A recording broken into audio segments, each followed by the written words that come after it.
Página 20. El libro de Mormón enseñaba y aún enseña una visión trinitaria de la deidad.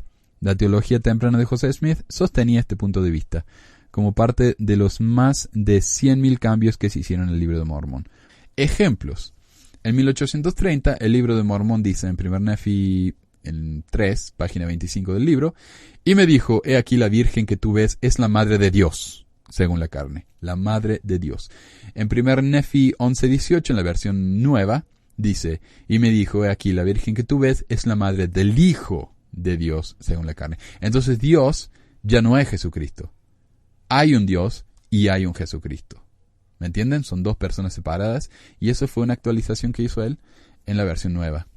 Y hay como 4 escritores que son más o menos lo mismo. Este es el Cordero de Dios, es el Padre Eterno, y en la nueva versión dice el Cordero de Dios es el Hijo del Padre Eterno, bla, bla, bla, bla. También hablé de eso en los cambios al libro de Mormón en su tiempo, pero es un excelente punto. En esto sí concuerdo con Ranos. Y como dije, ya hablé mucho acerca de eso en un episodio anterior, así que pasemos a la próxima sección.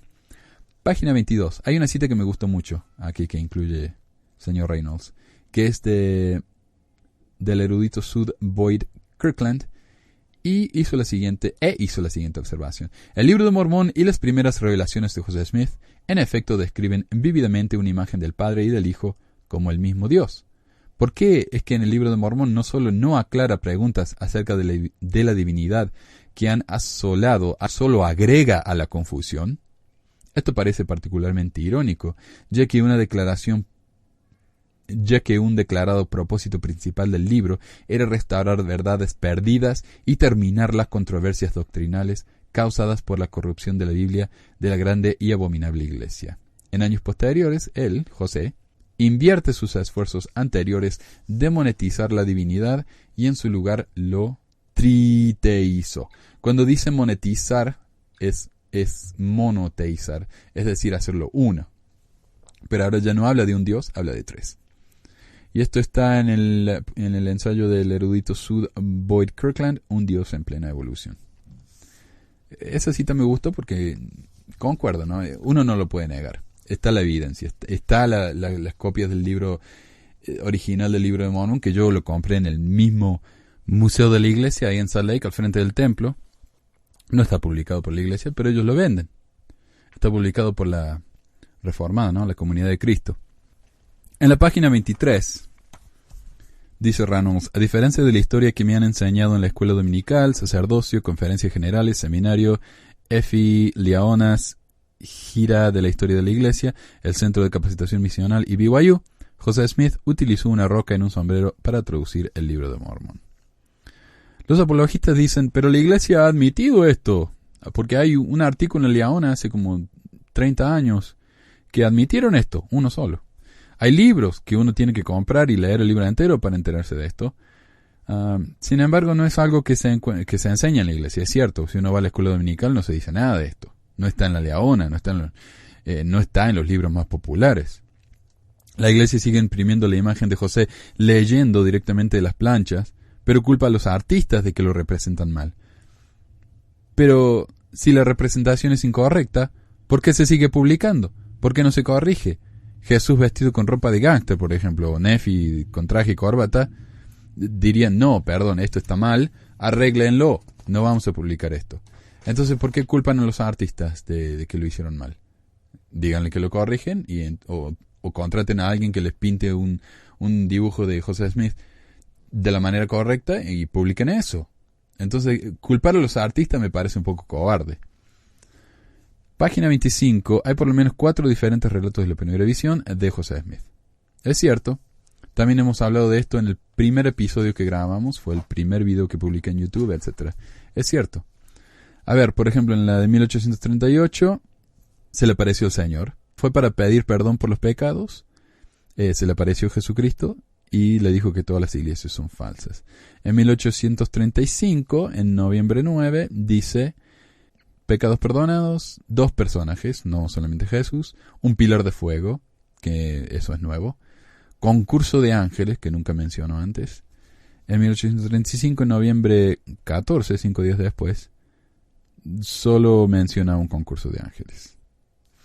En 1838, la versión nueva, los pecados les son perdonados, hay 2 personajes, no habla del pilar de fuego, no habla de concursos de ángeles, se le aparece Dios esta vez, se le aparece Jesucristo, y se le dice que todas las iglesias son falsas. Los apologistas dicen, José se enfocaba en cosas diferentes en cada relato, y al unirlos tenemos una idea más completa de qué pasó realmente. Sin embargo, los relatos se contradicen. Dios les dice que las iglesias están en error, pero en otros relatos les dice que ya sabía eso. En un relato dice que la razón por la que va a hablar con Dios es para pedir perdón, pero en otros dice que va para pedir conocimiento. Entonces, ¿para qué fue? No pueden ser los dos, porque en uno dice que ya tenía el conocimiento de que las iglesias estaban equivocadas.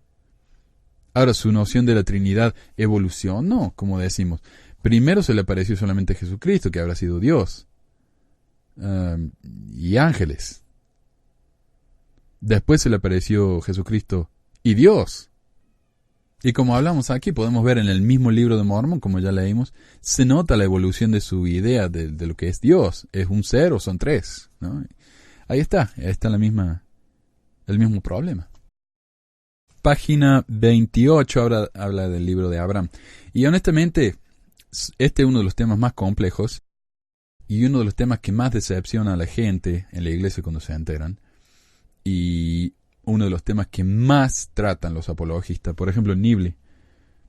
Nibley, sí, tiene volúmenes acerca del libro de Abraham. Acá tengo uno, por ejemplo, el mensaje de los papiros del libro de Abraham. Tengo otro que se llama Un Círculo Eterno. Tiene otro que se llama An Approach to the Book of Abraham. Algo así como un acercamiento al libro de Abraham. Y cada libro tiene como 1000 páginas, o sea, no son libritos chiquitos. Así que se ha hablado mucho sobre el tema y hoy siguen publicando cosas sobre el tema. Pero como dice Reynolds, a pesar de la afirmación de José de que este relato fue escrito por Abraham de su propia mano en papiro, eruditos han encontrado el papiro original que José tradujo y lo han fechado en el primer siglo de la Era Común, casi 2000 años después de que Abraham hubiera podido escribirlo. 2. Los egiptólogos han descubierto que la fuente del material para el libro de Abraham no es más que un texto pagano funerario egipcio común de un hombre fallecido, llamado Or, en el primer siglo de la Era Común, es decir, después de Cristo. En otras palabras, se trataba de un permiso de entrada común que los egipcios enterraban con sus muertos. No tiene absolutamente nada que ver con Abraham, ni nada de lo que afirma José en su traducción del libro de Abraham. Es decir, y tenemos una tradición similar hoy en día, que viene de los griegos, porque los griegos tenían el río Styx, que uno tenía que cruzar para ir al Hades, y había un hombre en un bote que cruzaba a la gente, no me puedo acordar cómo se llama, pero y uno tenía que pagarle al hombre al remero, para que lo cruzara. Por eso cuando se morían, ponían monedas sobre los ojos del muerto para que le pagara al remero. Hoy en algunas tradiciones, creo que los irlandeses, si no me equivoco mal, pero hay tradiciones europeas que todavía hacen esto. Entonces, esto que le daban a los muertos en Egipto era algo parecido. En vez de darle una moneda, le daban un círculo con una oración, que era como el pasaje, ¿no? Como el boleto de entrada para el cielo. Y es todo lo que era. Eso es lo que encontraron que tradujeron como el libro de Abraham. A ver, esto es lo que escribí yo como comentario. Esto es cierto, hay que considerar de dónde viene el libro de Abraham. Supuestamente, Abraham mismo lo escribió, está lleno de errores científicos y astrológicos, pero es tan importante que alguien decidió incluirlo en la tumba de un sacerdote egipcio cualquiera, y de manera milagrosa Dios hizo que 1700 años después, más tarde, fuera descubierto, y que un hombre por casualidad las llevara a Nabú, para que José pudiera comprarlas y traducirlas, a pesar de que la traducción no tiene nada que ver con lo que dicen los papiros. Los apologistas dicen que no es justo juzgar la traducción de José Smith en los fragmentos que tenemos hoy en día, porque tal vez el libro proviene de la parte del fragmento que no tenemos más. Pero tenemos los facsímiles, y aparecen en el libro de Abraham, y José los tradujo, Y sabemos con certeza que la traducción que hizo José de los facsímiles, que sí tenemos, no tiene nada que ver con lo que el facsímil dice en realidad. ¿Se entendió? Más o menos, ¿no? ¿Me entienden, José? Porque eso es lo que dice hoy la Iglesia en el ensayo que publicó en lds.org. José Smith tal vez no tradujo el libro de Abraham literalmente, tal vez simplemente lo usó como una especie de medio para comunicarse con Dios y recibir un mensaje que fue lo que fue en realidad el libro de Abraham. Entonces, ¿para qué tanta molestia? ¿Para qué guardar este papiro por tantos cientos de años? Hacer que este hombre trajera los papiros a Nabú, que José gastara toda la plata que tenían, que se quedaron en deuda para comprar las momias y los papiros, todo para que al final Dios simplemente le dictara el contenido del libro de Abraham. Parece un desperdicio, ¿no? Una forma muy poco eficiente de recibir una revelación. Habla acerca de la poligamia y la poliandria, también otro tema que he hablado mucho. Mi comentario: hace un par de años atendí una reunión donde Claudia Bushman, escritora mormona y esposa de Richard Bushman, el que escribió Rough and Rolling, la biografía nueva de José Smith, dijo que a pesar de que nos parezca chocante que José se haya casado con niñas de 14 años, esta era una práctica común de su época. Sin embargo, todas las referencias que he encontrado dicen que la edad promedio de primer casamiento para las mujeres en esa época era entre 20 y 23 años. Así que no... Y dice, no, otra vez, como el video del cuarto nefita, no, pero en esa época era una práctica común. No, pues simplemente porque uno diga que era una práctica común no quiere decir que haya sido una práctica común, porque no lo era. A ver... Página 42. Inquietudes de los profetas. Runels habla de Adán Dios, de la expiación de sangre, de la poligamia, de Brigham Young.